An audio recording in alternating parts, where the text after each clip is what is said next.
We have some sisters who are nurses that are going to talk about their experience with discrimination in the healthcare system in Canada. Take a look.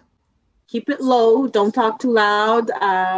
Try to make yourself almost invisible so they don't try to pick on you. A lot of patients, I'm young, I'm Black, I'm a woman, and they don't like that.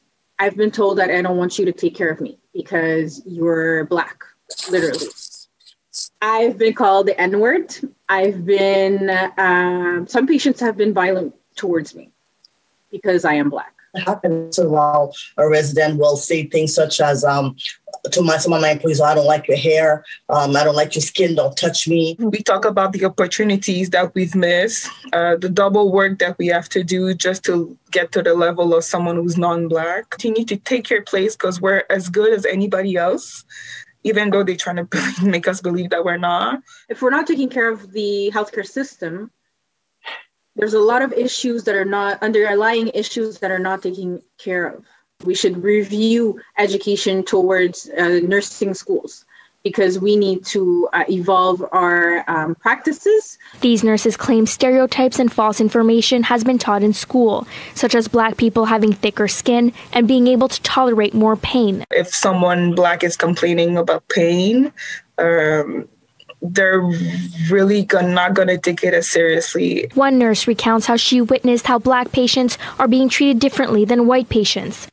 So she had to go in like an emergency C-section, but it took them like a good 16 hours to understand that she was not going to give birth naturally. It was really, she had to go through a C-section and the woman died.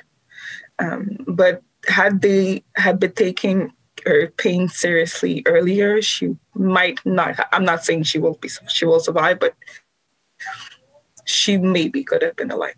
Until lately, people had to suffer in silence. They were not able to express and share their experiences, and when they did, they were being dismissed. So they had to suffer in silence. They had no one who actually took action and sanctioned the people who abused them. These are people who are responsible for our health and taking care of us in hospitals, in doctors' offices.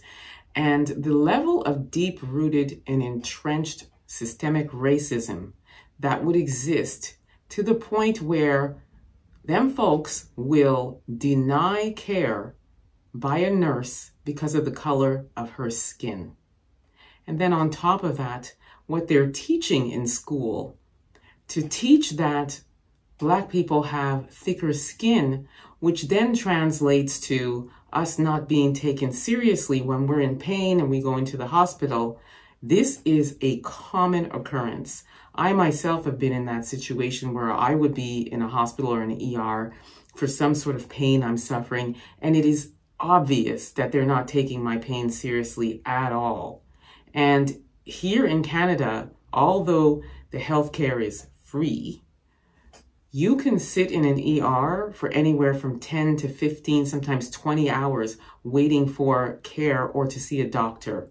And double that if you're a Black person, because they truly don't take our care or what we're going through seriously at all.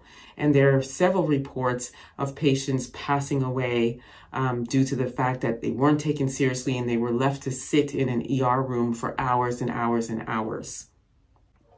And a lot of this is due to the fact that there is no race-based data gathered here in Canada. They tend to take the data from the United States and the UK.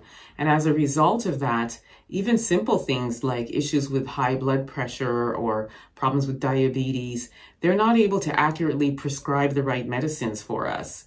So we tend to also be taking or trying different medicines until we find the right one for us.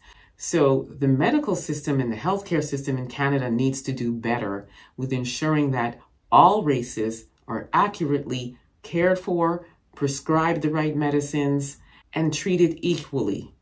Let me know what you all think about this. Don't forget to like and subscribe. Also subscribe to my YouTube channel, EA Public Relations, where I report on all things Black owned across Canada. Until next time, please be safe, everyone. Peace be.